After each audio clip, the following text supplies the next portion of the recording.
नमस्कार दोस्तों, स्वागत है आपका लॉइज विद शशांक में। आज की इस वीडियो में बात करने जा रहे हैं जीएसटी के तहत रिफंड फाइलिंग प्रक्रिया में हुए बड़े बदलावों के बारे में।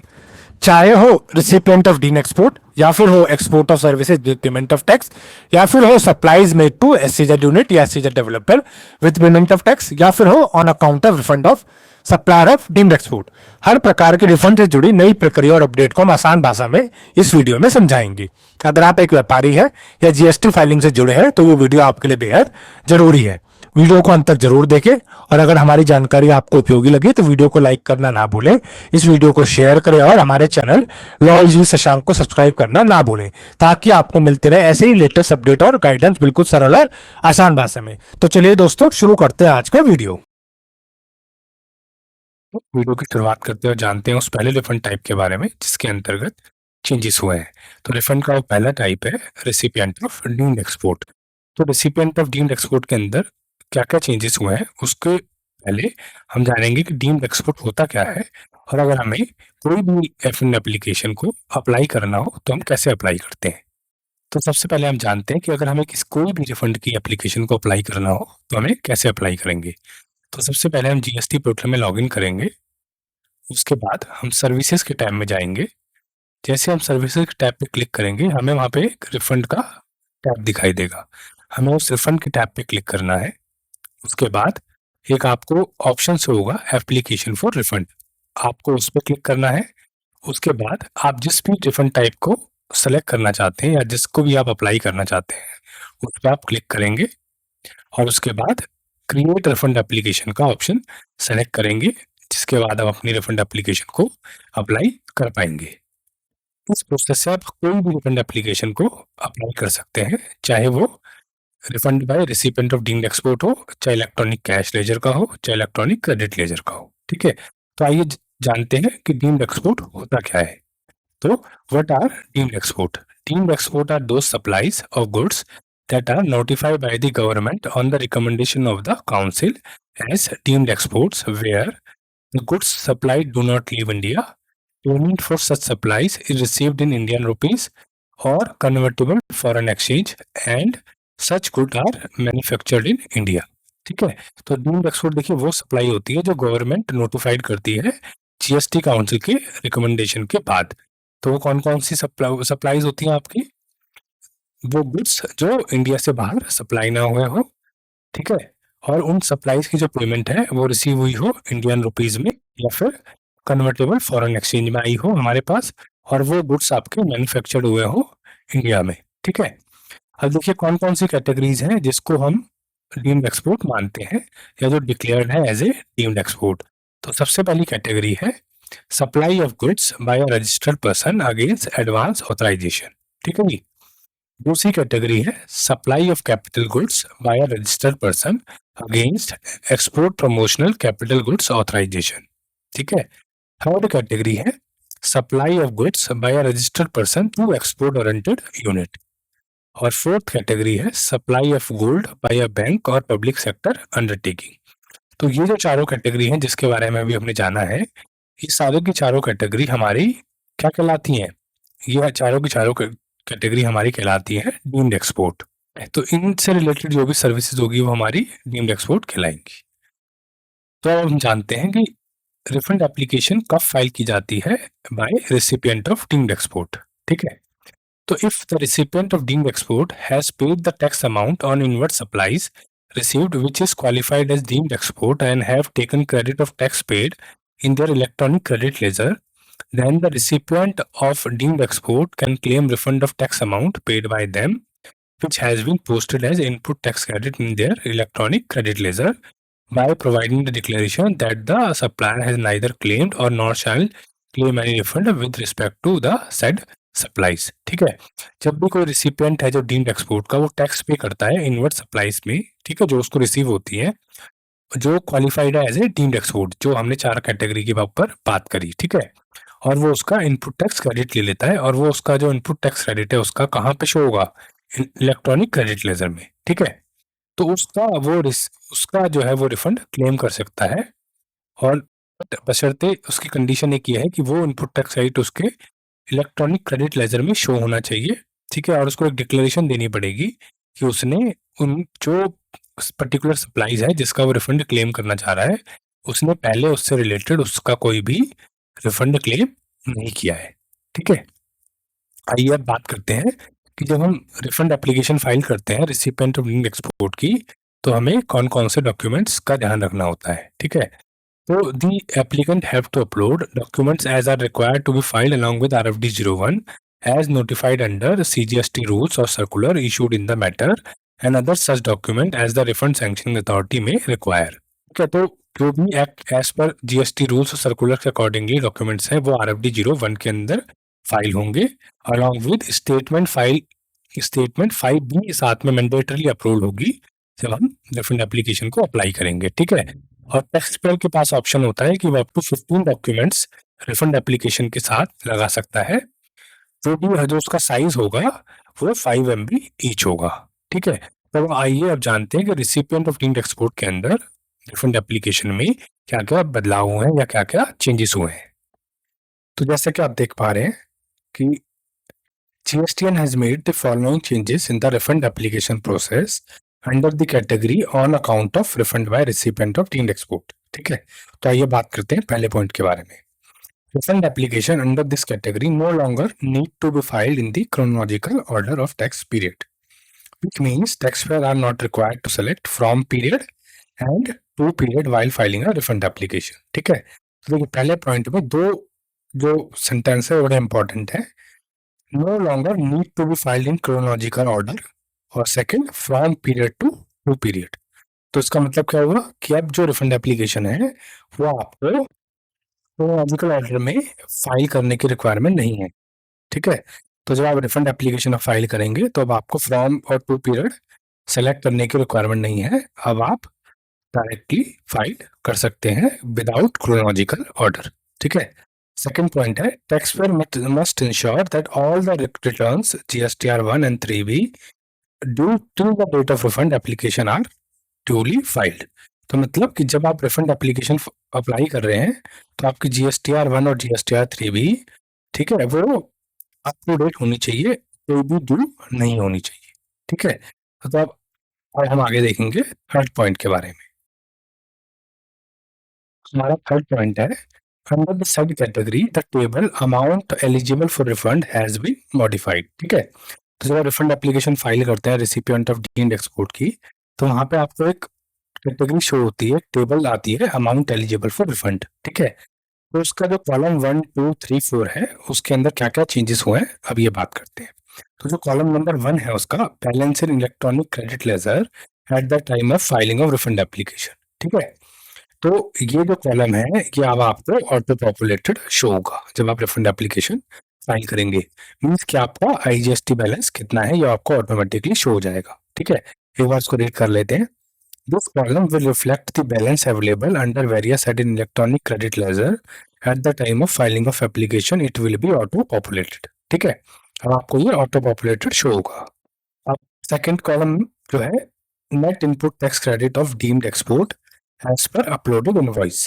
ठीक है, तो सेम इसके अंदर भी जो मेजर हेड है आपके वो ऑटो पॉपुलेटेड हो जाएंगे एज पर स्टेटमेंट जो आपने फर्निश करी होगी 5B के अकॉर्डिंगली। ठीक है, तो इसको भी एक बार रीड कर लेते हैं। In this column the amount of claimed ITC under respective major heads will be auto populated based on the invoices furnished statement 5B।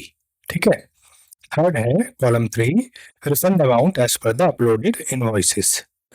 तो इस कॉलम के अंदर तो जो आपके ITC क्लेम आपने की है होगी क्लेम IGST CGST SGST या UTGST एस जो आपने इनवॉइसेस अपलोड किए हैं स्टेटमेंट 5 में, उसके अकॉर्डिंगली आपको जो अमाउंट है वो टोटल सम होके दिखाएगा। ठीक है, और ये अमाउंट आपका एडिटेबल भी होगा। एक बार इसको रीड कर लेते हैं।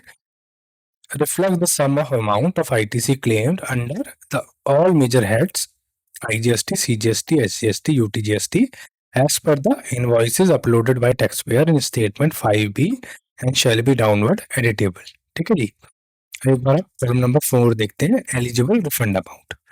In this column, maximum amount of ITC which is available for refund claim will be auto-populated. It will be auto-calculated based on the order of debit specified in circular number 125/44/2019 GST dated 18 नवंबर 2019। ठीक है, इस order के accordingly, circular के accordingly जो आपका refund claim है वो auto populated होगा मैक्सिमम अमाउंट ऑफ आईटीसी। ठीक है, कॉलम नंबर 5 है refund amount not eligible as insufficient balances electronic credit ledger. ठीक है, this column reflects the difference between the total amount of claimed ITC and total amount of ITC available in the electronic credit ledger under various major head। ठीक है, तो इसमें आपको बताएगा कि आपने टोटल आईटीसी कितनी क्लेम करी थी और कितनी आपकी अवेलेबल है, और सो दैट आपका उतना ही अमाउंट आपका क्लेम हो सके। ठीक है, तो जो लास्ट पॉइंट है इस कैटेगरी के अंदर वो है functionality has been improve to maximise the amount of refund a taxpayer can claim in terms of uploaded invoices irrespective of the fact that sufficient balance is available in the respective head of the electronic credit ledger or not. Here the total amount of claim under various head IGST, CGST, SGST will be compared with the total amount of ITC available in the various heads in the electronic credit ledger। ठीक है, तो basically इसमें क्या किया गया, functionality को आपकी improve किया गया है जिससे कि जो मैक्सिमाइज जो रिफंड अमाउंट है वो टैक्स पेयर क्लेम कर सके जो उसके इलेक्ट्रॉनिक क्रेडिट लेजर के पर्टिकुलर हेड के अंदर हो। ठीक है, तो उम्मीद करता हूँ कि आपको रिसिपिएंट ऑफ डीम्ड एक्सपोर्ट्स के बारे में जो मैंने द्वारा बताया गया और उसमें क्या क्या चेंजेस हुए हैं वो आपको पूरी तरीके से समझ में आया होगा। चलिए अब मूव करते हैं अदर रिफंड कैटेगरीज के अंदर क्या क्या चेंजेस हुए हैं। अब जो हमारी अदर वेरियस रिफंड कैटेगरीज हैं तो उसमें 3 रिफंड कैटेगरीज है जिसमें रिफंड फाइलिंग प्रोसेस जो है आपका चेंज हुआ है। जो पहला है वो है export of services with payment of tax, दूसरा है supplies made to SCZ unit SCZ developer with payment of tax, SCZ means special economic zone, तीसरा है on account of the refund by the supplier of the named export. तो इन 3 categories के अंदर आपका refund process change हुआ है। तो रिफंड प्रोसेस में क्या क्या चेंज हुआ है उसे जानने से पहले एक बार इन तीनों कैटेगरीज के बारे में थोड़ा ब्रीफली हम लोग समझते हैं। तो आइए दोस्तों सबसे पहले जानते हैं export of services with payment of tax के बारे में। ठीक है, तो इसके अंदर अब हम देखेंगे कि क्या क्या प्री कंडीशन है कि जब हम एप्लीकेशन फाइल करें रिफंड की export of services with payment of tax के अंदर। ठीक है, तो इसके अंदर हमें बेसिकली 4 जो है कंडीशन देखनी पड़ती है जो हमारी मेट होनी चाहिए तभी हम एलिजिबल होंगे RFD 01 को फाइल करने के लिए इस कैटेगरी के अंदर। तो क्या क्या कंडीशंस है, सबसे पहली है कि taxpayer is registered with GST portal and holds an active GSTIN during the period for which refund is being applied for. ठीक है, पर जो भी टैक्सपेयर है उनके पास वैलिड GSTIN होना चाहिए और वो GSTIN आपका एक्टिव होना चाहिए। सेकंड पॉइंट है form GSTR1 and valid GSTR3B return must have been filed for the relevant tax period. ठीक है, आपकी GSTR1 और GSTR3B आपकी अप टू डेट होनी चाहिए। तीसरा है taxpayer has paid taxes on the services exported for which taxpayer wants to claim refund. ठीक है, जो सर्विसेज टैक्सपेयर ने जो है एक्सपोर्ट की है उस पर उसने ड्यूली टैक्स पे होना चाहिए। ठीक है, फोर्थ पॉइंट है taxpayer have BRC FIRC number details for export document which is to be mentioned while claiming refund. तो बेसिकली उसके पास BRC और FIRC होनी चाहिए सो दैट वो रिफंड को क्लेम कर सके। ठीक है, बाकी फिफ्थ पॉइंट है any other criteria as prescribe, जो जब एज पर रूल और CGST एक्ट के अकॉर्डिंगली अगर कोई चेंजेस होता है या कोई एडिशन होता है तो वो भी कंडीशन इसके अंदर इंक्लूड हो जाएगी। ठीक है, अब हमें क्या क्या डॉक्यूमेंट्स का ध्यान देना चाहिए जब हम refund on account of export of services with payment of tax को फाइल करते हैं। तो इसके अंदर भी टैक्स पेयर को जो RFD 01 के साथ में जो नोटिफाइड GST रूल्स और CGST रूल्स और सर्कुलर्स में जो डॉक्यूमेंट्स प्रिस्क्राइब्ड हैं वो उनको अटैच करने हैं अलॉन्ग विद स्टेटमेंट 2 जो उनको मैंडेटरीली आपके अपलोड करनी है फिर document details of export of services with integrated tax. ठीक है, इसके अंदर टैक्स पेयर के पास ऑप्शन है कि वो 10 डॉक्यूमेंट्स तक अपलोड कर सकता है जिसमें हर जो डॉक्यूमेंट है उसका साइज जो है वो 5 MB ईच तक हो सकता है। ठीक है, जानते हैं दूसरी कैटेगरी के बारे में। तो जो हमारी दूसरी कैटेगरी है वो है supplies made to SCZ unit SCZ developer with payment of tax. ठीक है, सेम इसके अंदर जब हम इस कैटेगरी में रिफंड अप्लाई करते हैं तो उसकी क्या क्या प्री कंडीशन होनी चाहिए कि तभी हम रिफंड एप्लीकेशन को इस कैटेगरी में फाइल हो सकते हैं। ठीक है। सेम इसके अंदर भी टैक्स पेयर के पास वैलिड जीएसटी पोर्टल पे जीएसटीएन होना चाहिए जिस पीरियड के लिए वो रिफंड को फाइल कर रहा है। ठीक है। अप टू डेट GSTR 1 और GSTR 3 भी फाइल होनी चाहिए। ठीक है। In table 6B of the GSTR 1 file for the relevant period the details of supplies made to SEZ unit SCV developer must have been mentioned by the tax payer. तो जिस period के लिए वो file कर रहे हैं refund को, application को, उस पीरियड के GSTR 1 के अंदर टेबल 6B के अंदर SEZ यूनिट और SEZ डेवलपर को जो सप्लाई हुई है वो मेंशन होनी चाहिए। ठीक है। टैक्स पेयर ने जब सप्लाई की थी SEZ यूनिट या डेवलपर को, तो उस पीरियड में उसको ड्यूली पेड टैक्सेस होने चाहिए, जिस तभी वो रिफंड को क्लेम कर सकता है। ठीक है। और it is to be declared by the refund claimant that the SEZ unit developer has not availed any input tax credit of the tax paid which has been claimed as refund. ठीक है। उसने मतलब कोई भी input tax credit avail नहीं किया हो जिसके लिए वो रिफंड एप्लीकेशन को फाइल कर रहा है। और इसमें नेक्स्ट पॉइंट है, it is to be declared by the refund claimant that such could have been admitted in full in the SCZ for authorized operation service have been received by SCZ for authorized operation। तो मतलब उसने जो valid SCZ है, जो duly authorised है operation services के लिए, उन्हीं को गुड्स जो है वो आपका डिलीवर्ड किए हैं। ठीक है। अब हम जानते हैं कि क्या क्या डॉक्यूमेंट्स इसके अंदर आपको अटैच होंगे। सेम इसके अंदर वही हमें एज पर रूल्स और सर्कुलर के अकॉर्डिंगली जो जो डॉक्यूमेंट्स रिक्वायर्ड है वो फाइल होंगे। बट इसमें स्टेटमेंट 4 आपका मैंडेटरली फाइल होगा, जिसमें हमें डिटेल देनी पड़ेगी SEZ यूनिट और SEZ developer with integrated tax की जो हमने सप्लाईज किया उनकी। और इसके अंदर टैक्स पेयर जो है वो मैक्सिमम 10 डॉक्यूमेंट को अटैच कर सकता है। ठीक है। और उसका सेम जो साइज है वो मैक्सिमम 5 MB ईच हो सकता है। अब हम बात करेंगे नेक्स्ट कैटेगरी के बारे में, वो है on account of refund by supplier of deemed export. ठीक है। तो अब इसमें ये जो पहला इसमें जो क्वेश्चन हमारा आएगा कि हम कब इस केस में या इस कैटेगरी में हम कब रिफंड एप्लीकेशन को फाइल कर सकते हैं। ठीक है। तो जानते आइए इसके बारे में। If the supplier of deemed export has not collected any tax from the recipient of the deemed export and paid the taxes amount to the government, then the supplier of deemed export would be eligible to claim the refund of tax amount paid by him। ठीक है। by providing the declaration that the recipient shall not claim any refund with respect to the said supplies and recipients had not availed any input tax credit on such supplies। ठीक है। तो देखिए इस case में उसको पहले कोई tax नहीं कलेक्ट कर रहा है रिसिपिएंट ऑफ डीम्ड एक्सपोर्ट के से। ठीक है। और ड्यूली टैक्स जो है वो गवर्नमेंट को पेड होना चाहिए। उसके बाद जो सप्लायर है डीम्ड एक्सपोर्ट का, वो एलिजिबल होना चाहिए आपका रिफंड क्लेम करने के लिए। ठीक है। उसको डिक्लेरेशन देनी पड़ेगी कि रिसिपिएंट ने जो है कोई भी रिफंड क्लेम नहीं किया है उस सप्लाईज के लिए, और उसने इनकम टैक्स जो इनपुट टैक्स क्रेडिट है वो भी क्लेम नहीं किया है उन सप्लाईज से रिलेटेड। अब जानते हैं कि इस केस में हमें क्या क्या डॉक्यूमेंट्स अटैच करने पड़ेंगे। तो सेम इसके अंदर हमारे को एज पर रूल्स और सर्कुलर के अकॉर्डिंगली डॉक्यूमेंट्स अपलोड करने हैं, और स्टेटमेंट 5B इसके अंदर मैंडेटरली जो है आपकी अपलोड होगी। ठीक। सेम आप 10 डॉक्यूमेंट्स तक आपका अपलोड कर सकते हैं, और जो मैक्सिमम साइज है एक फाइल का वो 5 MB हो सकता है। ठीक है। अब आइए जानते हैं क्या क्या चेंजेस हमारे रिफंड एप्लीकेशन के अंदर हुए हैं। जैसा कि हमने जान ही लिया है कि इन 3 कैटेगरीज के अंदर आपका चेंजेस हुए हैं रिफंड फाइलिंग प्रोसेस में। सेकंड पॉइंट है, और इन जो रिफंड जो कैटेगरीज है जिनके बारे में अभी हमने बात की है, इसके अंदर जो स्पेसिफिक टैक्स पीरियड जो था फ्रॉम टू, ठीक है, वो आपका रिमूव हो चुका है। मीन्स कि अब हम जो है डायरेक्टली प्रोसीड कर सकते हैं रिफंड कैटेगरी के अंदर without any selecting the specific tax period. ठीक है। तो अब हम मूव करेंगे अदर पॉइंट्स के बारे में इन 3 रिफंड कैटेगरीज में। थर्ड पॉइंट है इसके अंदर, सेम इसके अंदर भी हमारा GSTR 1 और GSTR 3 भी जब हम रिफंड एप्लीकेशन फाइल करें तो हमारा ड्यूली फाइल्ड होनी चाहिए। ठीक है। Second, the said refund categories are changed from tax period based filing to invoice based filing.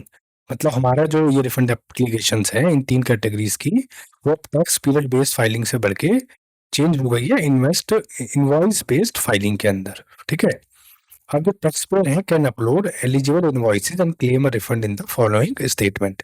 तो export of services with payment statement 2, SEZ supplies with payment of tax statement 4, in case of deemed export the application by supplier statement 5B। ठीक है। Already हम बात कर चुके हैं इन तीनों statement के बारे में कि जब हम रिफंड अप्लाई करते हैं तो इन तीनों को हमारे को जो है स्टेटमेंट लगाना मैंडेटरी होता है, ठीक है। The invoices once uploaded to the refund application will be locked up for any further amendment and will not be available for any subsequent refund claims. The said invoice will be unlocked only if refund application is withdrawn or a deficiency memo is issued. ठीक है, एक बार आपने refund application को जो है apply कर दिया और इनवॉइस जो है वो अपलोड कर दिए, तो फिर आप उसको अमेंडमेंट नहीं कर पाएंगे और ना ही कोई सब्सिक्वेंट रिफंड क्लेम को आप फाइल कर पाएंगे, ठीक है।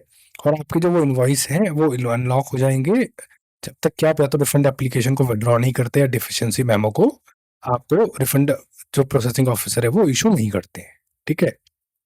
तो उम्मीद करता हूँ कि आपको जो हमने 4 कैटेगरी के बारे में बात की है वो आपको सही अच्छे तरीके से समझ में आई होगी और आपने जाना होगा कि क्या-क्या चेंजेस के उसके अंदर रिक्वायरमेंट है। तो फिलहाल आज के लिए इस वीडियो में इतना ही। तो दोस्तों इस वीडियो में हमने जाना कि जीएसटी के अंतर्गत रिफंड फाइलिंग प्रक्रिया में क्या क्या महत्वपूर्ण बदलाव हुए हैं और ये बदलाव आपके लिए किस तरीके से जरूरी है। उम्मीद है आपको ये जानकारी उपयोगी और समझने में आसान लगी होगी। अगर वीडियो आपको पसंद आया हो तो इसे लाइक जरूर करें। इसे अपने दोस्तों, क्लाइंट्स और जीएसटी से जुड़े अन्य लोगों के साथ शेयर करना ना भूलें ताकि उन्हें भी इसका लाभ मिल सके। और हाँ, अगर आपके कोई सवाल या सुझाव है तो नीचे कमेंट सेक्शन में जरूर बताएं। मैं हर कमेंट पढ़ता हूँ और पूरी कोशिश करूंगा कि आपके डाउट्स को क्लियर कर सकूं। ऐसी जानकारियों के लिए हमारे चैनल लॉ इजी शशांक को सब्सक्राइब करें, बेल आइकन दबाना ना भूलें ताकि आपको आने वाले सभी अपडेट्स की जानकारी वो भी मिल सके सबसे पहले। तो दोस्तों फिर मिलते हैं आपसे अगली वीडियो में एक नई जानकारी के साथ। तब तक के लिए धन्यवाद।